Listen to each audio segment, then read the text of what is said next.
Hello, everyone. It's Achusi Kanku from Esports Africa News. And every day, like I say, I bring you great news from across the African continent.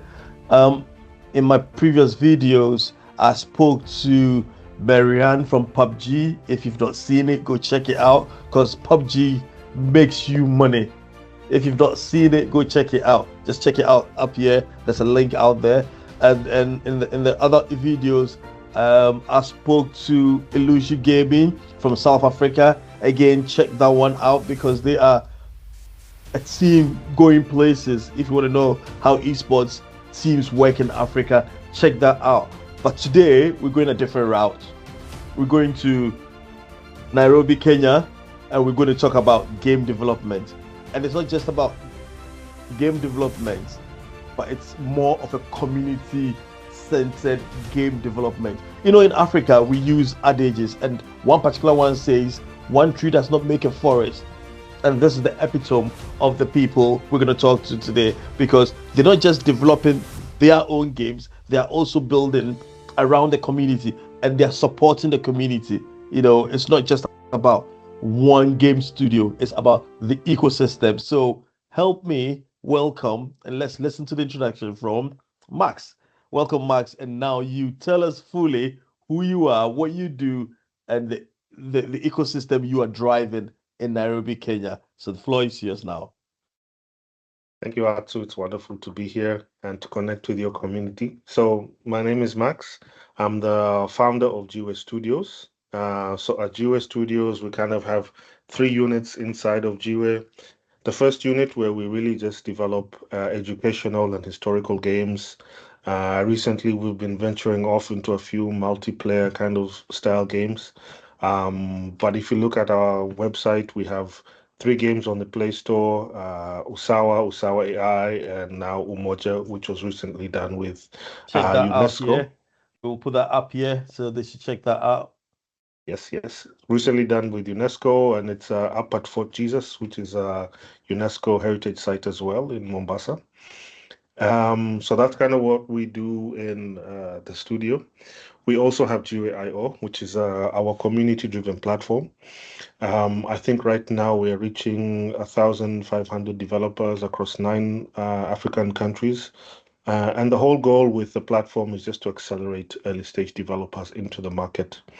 For a long time, we've not had any infrastructure that supports African development of games, particularly. So, you develop a game, what happens?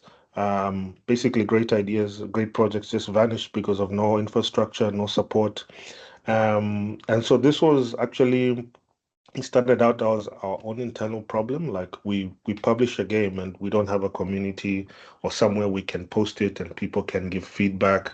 And then for us to evolve the game forward, we'd have to now create, WhatsApp groups and add people to them. And it became this whole complex thing that as a game developer, I don't want to focus on. I just want to focus on developing, give me feedback, let me know how to kind of evolve the game. And so we said, look, let's just solve this problem once and for all and solve it for everybody, basically. So that's kind of how we ended up at kind of designing JIWE.io. It's somewhere where you can upload your game. We have playtests every Thursday evening. So every Thursday we pick a new game, we playtest. We have a community of streamers who have very big communities on TikTok and Instagram. So they pick it up, they stream it, and the community just gives feedback into the games. And basically, it's kind of structured feedback, so you can leave a comment if you like, but we try and have it structured feedback so that you're able to comment on the story, the graphics, the sound, so that the developer can really understand kind of the feedback and know how to evolve it forward. Because let's face it, not all feedback is good feedback, but at the very least, it should be structured in a way that they can understand it. And so that's the first part of the platform. The second part of the platform is what we've just launched about a month ago, which is the crowdfunding functionality. And essentially, once you post your game and people comment on it, we've basically added the functionality that you can crowdfund. You can basically open a crowdfunding campaign and say, look, you're trying to raise $1,000 over the month, and you want to use that $1,000 to improve the sound or to improve the design of your game. And directly, if you fund a campaign, that money goes directly into the wallet of the developer, and we only keep 10% just to keep the lights on, just to keep the platform running. And this is very important because feedback is one thing, but a great tell, one of the biggest tells of how good your game is if people want to put skin in the game with you, if people want to support you with money, if people want to buy you coffee for you to take your idea forward, right? So we thought this was essential, one, in terms of,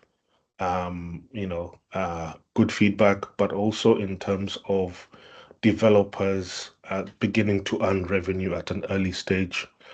This is a great indicator for their game, and they need this kind of encouragement early on. I know, what you'd see in the Western countries, crowdfunding platforms for projects. I mean, we need to be kind of supporting creative projects on that level. In this case, we're starting with games, but we're definitely going to add. If you look in the content, we have comics coming up. We have 3D art coming up as well. So we want it to be an ecosystem that supports early stage creatives and makers. And the goal here is to make sure that your early stage idea does not die, right? So what kind of infrastructure does that look like? At this time we're integrated with M-Pesa and card, so we can take international payments, and we can take local East African payments thanks to M-Pesa. We are working on the Orange and Airtel money integrations that will now open mobile money to the rest of Africa, essentially. And funny enough, half of, for example, in the last successful campaign, half of all the contributors were from the West. West Africa. Yes, yes. We had a few large contributions coming from the West, and many smaller tickets coming from internal. That's So it shows people are willing, right, to support these projects. People don't want these projects to die. And now our next goal is, how do you create an ecosystem that allows these kind of projects to survive or thrive using community support, essentially. And so that's the second hat we wear. The third hat we wear is actually, we have JIWE Esports, where we're an esports organization, and we basically organize competitive esports tournaments around a handful of titles: PUBG, Call of Duty Mobile, and Fortnite. We have a platform that's basically statistical driven, and our goal here is that let me not forget FIFA. That's a big group. Uh, they'll be DMing me if I didn't include them. The goal here is to keep the statistics of the players and the teams, because a lot of the times when we started venturing into esports, which was several years ago, we started getting these opportunities coming towards us, and people asking, okay, so who's the best FIFA player in town that we can give this support to? And when we asked the community, it was like, we think so and so, we think so and so, who won the last tournament, right? And that's not the idea. The idea is, if you're the best consistently over time. And so it's basically a statistics platform where you can rank esports players and teams. Right now, it's kind of doing one part of that, but which is events and organizing streamers. But the other part of it, the statistical part of it, will be out later in the year and be more focused on that. So those are the 3 units that we have at JIWE. That's crazy. No, that's interesting, because up until recently, speaking to you, I've not really engaged with JIWE Esports or JIWE IO. I only know JIWE as the game developers. So thanks for elaborating on that. But before we go ahead with any other ones, I'm more interested in the community-driven crowdfunding and the community-driven game development. I like the take on community. I like the take on building together, because I think I was given this narrative on a different submission with another person, is that if in 5 years we're developing 50 community studios or 50 games, it means that within that 5 years, we've got so many people employed, got so many games coming up, we've got opportunity to explore different ideas because one person doesn't hold all ideas. Someone is going to come up with one of these wild ideas and it's going to be great. How is the take on this JIWE IO Thursday event and then the crowdfunding? Is it just Nairobi? Is it Nairobi or is it Kenya? Is it East Africa or is it Africa? How is that? Can you elaborate a bit more on that for us? It's actually Africa wide. I mean, part of the support with the community that we've done across Africa, in with our partners in Ghana, Senegal, down to South Africa as well, is support hackathons. So people Okay. creating, and that's one part. Like people have to be creating, and part of our job is to try and make sure that no good project goes unsupported and unseen. Hmm. And that's kind of where the platform comes in, because I know developers that have worked on a project for 2 years. At the end of the 2 years, they have sold it to a studio in Spain, for example. I can think of one idea, studios in Spain. But to be able to get that game, or to be able to get the idea to that level where you can, one, sell the idea, or it can have different commercial pathways. Mm, It needs support for it to get there, mm, right? Whether you want to do ads, whether you want to do in-game purchases, it needs support, it needs infrastructure for it to get there. And so what you find is that majority, I would say about 90% of game projects that get started get shelved. Only about 10%, and of that 10%, probably about 2% really get to the market, right? And so how do we A expand lot of this? time wasted, a lot of Yes, resources invested only to get yes, 2% out there. exactly. And the problem is the lack of infrastructure, the lack of support as you develop your project. And you find this out in the West. They have different support structures, all the way down to your local council who says, you know what, you're working on a project, how can we support? Your school says, you're working on a project, how can we support? All the way to your crowdfunding platforms, or you have communities of people who support. We need to create that kind of approach to creative projects. Currently, if you look at support across Africa, it's mostly cultural. Supporting is cultural to us, but cultural in the sense that for example, in Kenya, we fundraise when there's a funeral, right? We fundraise when someone needs to go to school. We fundraise when there's a problem that's come up, we Mhm. fundraise. But we're not used to the idea of, oh, he's working on Investing, a project. Let's fundraise for him invest. to get his project out there. And you'll be surprised how a developer who's just maybe a year developing games receives $5 contribution to his game.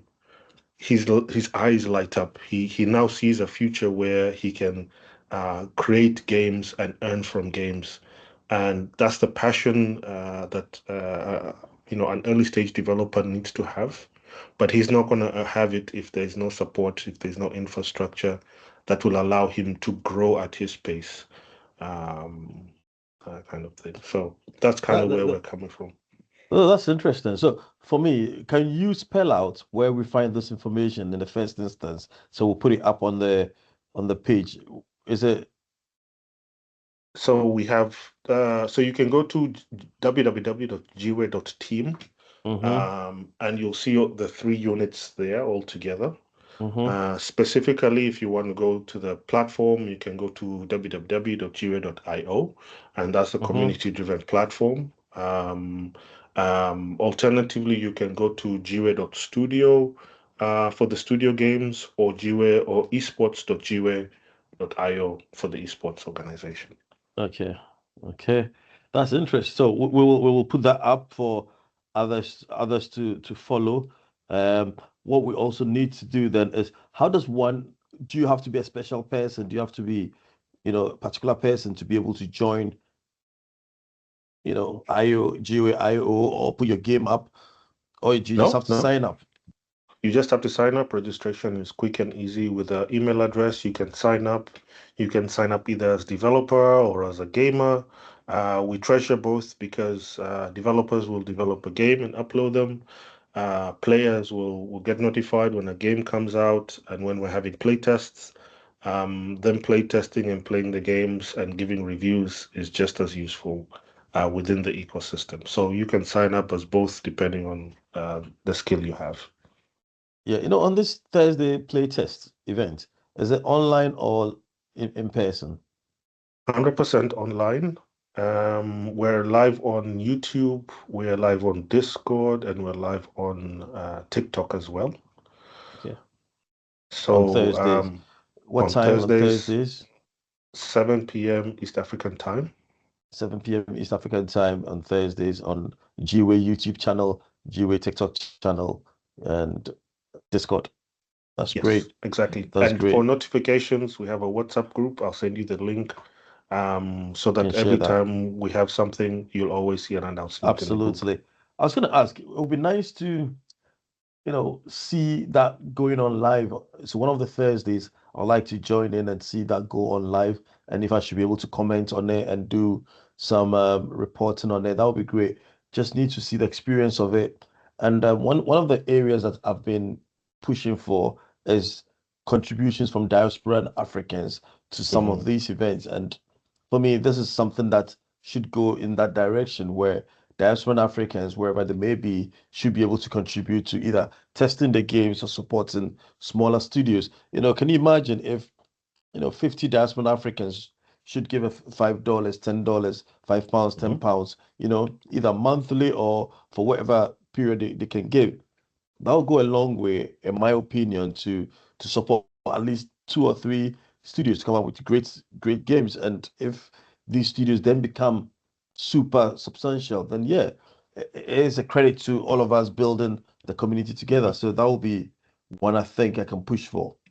I completely agree, and I think it would be a real game changer. I think that's kind of the way to think about it. I think this industry is just as big as Nollywood in Nigeria, and it just takes us to have the right infrastructure, the right funding level, and ideas from outside coming in, and the whole system will begin to flourish.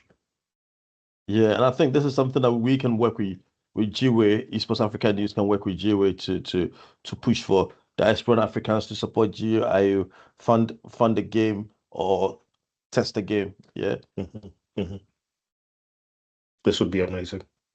Yeah. So we can build on this. So it's important that, we hear more about these games. So tell us, in the last few weeks or months, which of the games has caught your attention and why?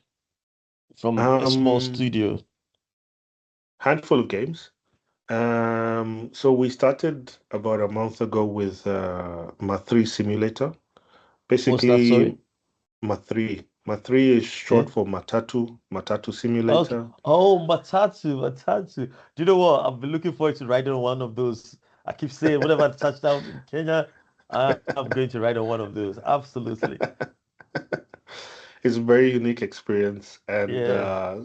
someone created a simulator for this, and it was the first one that we opened our campaign with. Our campaign functionality with, and within 2 weeks he was able to raise $200. So I think that one had a good mix of the level the prototype was at, Mm, plus a good mix of culture mm, inside of the game. So I think that one mm, stood out for me. The other one I would say would also be Luanda. mm. Luanda recently won the Mwanzo Award by JIWE Studio at the Fakugesi Awards in South Africa. Basically, the Mwanzo Award is basically us awarding the Prototype of the Year award. right? Okay. Which game on the platform have people been talking the most about?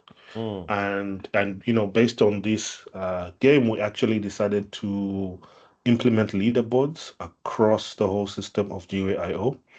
So if you look at leaderboards, the leaderboards tab, you'll see the leaderboard for games. So basically, this is the highest rated games based on people commenting, reviewing, contributing, and downloading. And this was important because every time we speak to a potential partner, they would ask, so which is the best game? This exact question you have asked. Mm. Uh, and for us, it was like, okay, it's easier for us to have a leaderboard so that everything is public, everything is open for anyone to see how Mm. we have ranked them. And it And so we have inspires a, people. It inspires the yes, game developers themselves, yeah, to say, yes, I want to be at the top 10. yes. I need to be at the top. And so for this very reason, we have a leaderboard there for games. And then we also created a leaderboard for the gamers as well. So gamers who've contributed the most, gamers who've commented, reviewed, downloaded the most. And those are people we want to celebrate as well as time goes by. So, go under leaderboards, you'll see the metrics there and you'll be able to see which one is the most engaged with game That, and that who's the most engaged player as well. that's interesting. So the gamers reviewing, how are they rewarded? I mean, for now, they're contributing their time to download the game. They want, to play more African games. Essentially, that's what's Mm. motivating them. But with the new campaign system, we are trying to reward backers differently. So if you back a game, we want you to be in the credits at the very Mm. least. And there's a whole Oh, system wow. where, yes, there's a whole system where mapping behind the scenes where once a campaign ends, what are the steps to ensure that the developer holds up his end of the bargain Mm. all the way till you see the credits in the game? Because essentially, when we talk about backing a game or contributing a game, we're talking about essentially trust and different levels Mm. of trust in this developer to achieve the goals that he wants to achieve. So we are creating a whole system so that we can reward with things like credits. A developer might say, I might add your name into the game in some unique way. That's legendary. For so yes, this kind of things. That's big. Can you imagine my name up there? And my Yeah, character in the game.